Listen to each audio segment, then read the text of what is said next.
Get out of your house right now. That's what I woke up to on what should have been a peaceful Saturday morning. A screech from Nicole Wright, our HOA president, banging on my front door like she'd just seen a ghost. All because, apparently, me sipping coffee in my pajamas on my own porch was a threat to her VIP guests. Yeah, that happened. Nicole was so wound up, so out of her mind, that she actually called the cops on me for refusing to evacuate my own property, so her mysterious guests could, I dunno, bless the grass with their presence. But here's the real kicker. While she was huffing about her authority and her precious investors, she had no idea she was one step away from detonating her whole little empire. So, let me back up a sec. I'm Owen Hayes, born and raised right here in suburban Colorado, where you're supposed to know your neighbors and kids still ride bikes till sunset. Or at least, that's what I thought before Nicole decided to use the HOA as her own private fiefdom. I was halfway through my morning paper, just enjoying the breeze, when I heard the front gate slam hard enough to rattle my windows. Nicole, standing there arms crossed, hair frazzled, foot tapping like she was itching for a fight. She didn't even say hello. Owen, you need to vacate this property. 2 hours. VIP guests. Emergency HOA powers. Just like that. No explanation, no warning, just total crazy. I laughed. Couldn't help it. Nicole, you lost your mind? This is my house. I'm not going anywhere. That just turned up the volume. Her face went beet red. She started waving her arms, rambling about community value and transformation, and then she pulled out her phone, tapping like she was ordering a SWAT team. It was surreal. I could see Steve Miller, my neighbor across the street, peeking out like he was about to grab popcorn. She tried to play me, telling me these investors were going to make everyone rich, that I was selfish for not rolling out the red carpet. But it was obvious, this wasn't just about money. She was desperate. The real twist came when I noticed my backyard gate was open. That never happens. There were fresh tire tracks right through my flower bed and a business card jammed in my door. Kane Development Group. I flashed the card at Nicole, and, man, if looks could kill. She snatched it out of my hand, mumbling something about progress and big changes, but her hands were shaking so bad she could barely hold her phone. And then, right there on my porch, she dials 911, puts on her best trembling victim act, tells them there's a hostile, threatening resident refusing to obey HOA orders. The gall. She turns to me, dead serious. You have 15 minutes before this becomes a legal matter. I'll be honest, for a split second, I was actually scared. Not of Nicole, but of what she might do, or who she was really working for. 12 minutes later, here comes Officer Collins. Classic no-nonsense, not here for the drama type. Nicole's on him in a flash, playing the victim, waving around a stack of official-looking papers. Emergency authority, officer. We have bylaws. This is for the community. Officer Collins flips through her paperwork, frowning. Ma'am, none of these dates match up, and I don't know any HOA that can force residents out of their homes for investors. Nicole doubles down, condescending, combative, but Collins isn't having it. Here comes Steve Miller, quiet, observant, ex-military, the type who misses nothing. Officer, I saw Mrs. Wright yesterday with a man in a black sedan.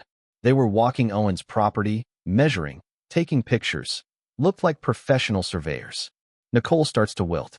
The cop wants original bylaws, meeting minutes, says he'll wait while she calls to get them. That's when Nicole finally loses her composure, arguing with the cop, insisting the investors are about to arrive. The community stands to gain thousands. Just then, a black Mercedes glides up to the curb. Out step 3 guys in expensive suits, led by a silver-haired, shark-eyed operator, Marcus Kane. This dude carries himself like he already owns the block. Mrs. Wright, I thought we agreed on the timeline, he says, oozing irritation. Nicole starts sputtering about complications, points at me. Colin steps in, not impressed by the suits, asking Marcus what he's doing here. Scheduled property evaluation, Marcus says, all smooth and confident. That's when I lose my patience. This is my house. You're not welcome.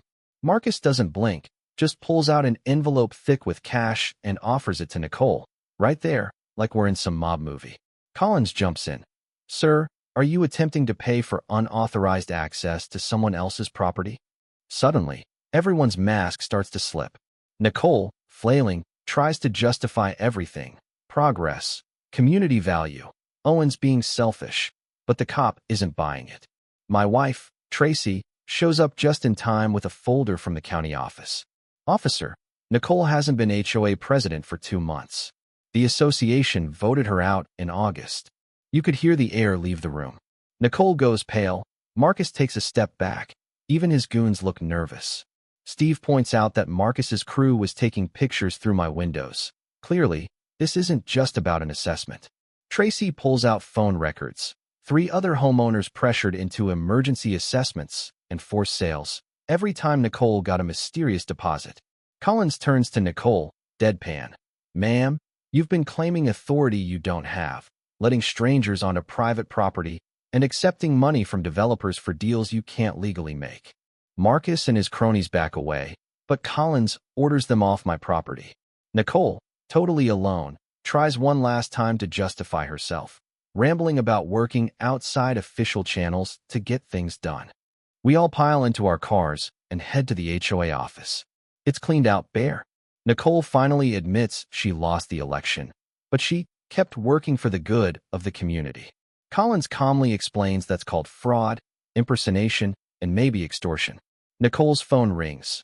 Marcus on speaker, cold as ice, telling her their arrangement is terminated. She finally breaks, sobbing. I just wanted to help the neighborhood. These developers said they could fix everything. Collins arrests her on the spot. But just when you think it's over, Steve Miller shows up at my porch a couple days later with a laptop full of receipts. Marcus Kane? He's not just a developer. He's tied to a network running predatory real estate scams across half the state. They target neighborhoods, bribe or blackmail HOA officials, invent fake emergencies, pressure people out, and flip properties at bargain rates. Nicole, desperate and in debt, got roped in. It was blackmail at first, then greed. And then, the threats start coming in. Nicole calls me from jail, terrified. Marcus people have sent messages, references to my family, my kids' schedules, even Tracy's work. That's when I realized this isn't just HOA nonsense anymore. It's a real criminal enterprise, and we're in the crosshairs. The next morning, Marcus himself shows up in my backyard, acting like he owns the place, waving a folder full of fake contracts supposedly selling my house to his company for a fraction of its value. Collins arrives, sees the bogus paperwork, and finally arrests Marcus for trespassing, attempted fraud, and making terroristic threats. Turns out, Marcus's briefcase is full of files, detailed profiles on all my neighbors, notes on who's vulnerable and who needs special attention. It's a full-blown operation. The cops find enough evidence to tie him and his crew to frauds in over a dozen other communities. At the emergency HOA meeting, neighbors share stories. How Nicole told widows like Mrs. Henderson they'd have to pay $50,000 in senior housing upgrades. How young families were forced out with fake fines. How Marcus's companies gobbled up properties at pennies on the dollar. By the time Detective Morgan's done with her slideshow, bank records, emails, contracts, people are furious. Nicole is facing felony charges. Marcus and his team are looking at years in prison, and the whole neighborhood finally sees the game. But here's the part that really sticks with me. Out of all this chaos, out of all the betrayal and fear, our community actually came together. We rewrote our HOA rules. Everything's transparent now, board meetings are public, and Steve Miller, of all people, is the new president. We even started a neighborhood fund to help anyone targeted by this kind of scam in the future. My backyard, where Marcus tried to plant his flag, became a community garden. Mrs. Henderson, who moved back after the court seized Marcus's assets, helped us plant a memorial section for families who'd lost so much. Funny how it works, right? One Saturday morning, you're just trying to drink your coffee, and the next thing you know, you're standing in court watching the people who tried to steal your home get sentenced for fraud, racketeering, conspiracy, you name it. Nicole, in her prison letters, finally admitted she'd started out just trying to cover her own debts, and then got in too deep to back out. I guess if there's one thing I learned, it's that corruption only thrives in the dark. Once we started talking, comparing notes, shining a light on what was happening, their whole scam fell apart. People like Marcus depend on neighbors staying quiet, feeling alone, thinking they have no power. But when you stand up, even if your voice shakes, even if you're scared, sometimes that's all it takes to change everything. So what do you think? Was Nicole just a pawn who got in too deep, or did she know exactly what she was doing the whole time? Does exposing a scam like this really protect a community, or just put a bigger target on your back? Let me know in the comments. Share your story if you've ever had to take on corruption or abuse of power where you live. And if this wild saga kept you hooked, smash that like button and share it with someone who needs to hear it. Who knows? Your story might be the spark that saves a whole neighborhood.